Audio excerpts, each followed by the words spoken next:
5월 24일 KMA 뉴스브리핑입니다.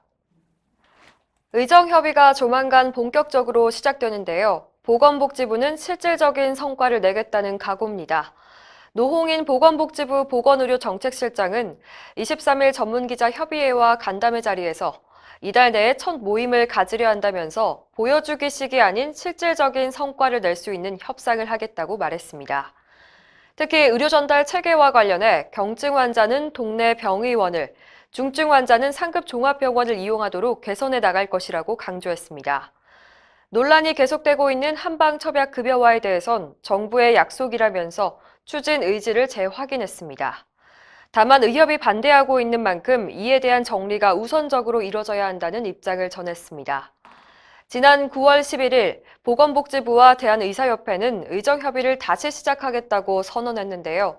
국정감사 일정으로 다소 늦어졌지만 조만간 본격적인 협의에 들어갈 것으로 보입니다.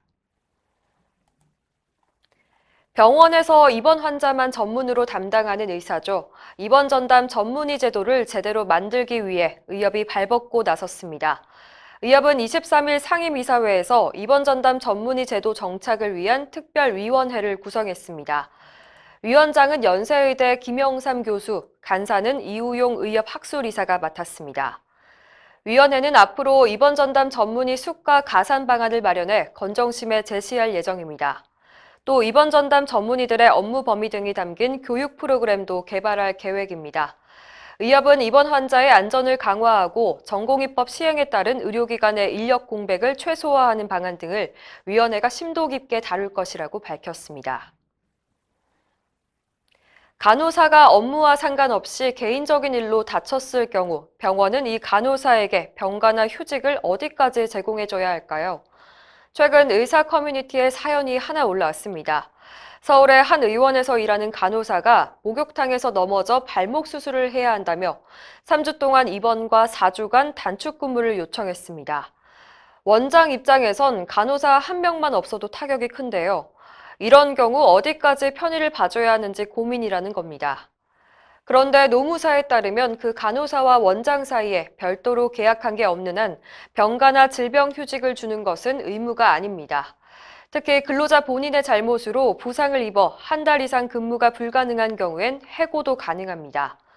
병가 역시 법정 의무가 아니기 때문에 무급으로 해도 무방하다고 합니다. 만취 상태로 병원에서 칼부림 난동을 피운 40대 남성이 징역 실형을 선고받았습니다. 서울 서부지방법원은 23일 특수협박 혐의로 기소된 A씨에게 징역 6개월을 선고했는데요. 은평구의 한 내과에서 일어난 사건은 이렇습니다. A씨는 지난 5월 만취 상태로 내원해 몸이 피곤하다, 컨디션이 안 좋다고 했는데요. 의사가 의뢰서를 작성해 줄 테니 큰 병원으로 가볼 것을 권유했더니 화를 내며 가방에서 칼을 꺼내 협박을 한 겁니다. A씨는 이미 상습절도 전과가 있었는데요. 법원은 누범 기간 중에 범행을 저질렀고 피해자인 의사와 합의하지 못했다면서 실형을 선고했습니다. 건보공단 직원이 의사에게 갑질을 한 사건이 또 벌어졌습니다.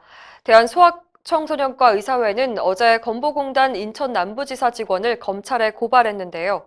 이 직원은 모 병원에 전화를 걸어 영유아 검사 검진을 하는 의사는 3년마다 교육을 받아야 하는데 알고 있냐며 겁박을 했습니다. 영유아 검진 교육은 의무사항이 아닌데 거짓말을 한 겁니다. 또 근무 중인 간호조무사에게 느닷없이 자격증 번호를 묻고는 당황해서 제대로 말을 못하자 자격증을 확인해야겠다며 소란을 일으켰습니다. 이면택 소청과 의사회장은 현지 확인이 센트집을 잡아 의사를 혼내기 위한 것이냐며 건보공단은 각종 갑질을 과시해 의사를 복종시키기 위한 수단으로 현지 확인을 악용하고 있다고 비난했습니다. 한편 지난 2016년과 2017년도에도 건보공단의 강압적인 현지 확인과 관련해 의사가 스스로 목숨을 끊는 안타까운 사건이 있었습니다. 이상으로 뉴스브리핑을 마칩니다. 자세한 사항은 의협신문을 참고하시길 바랍니다.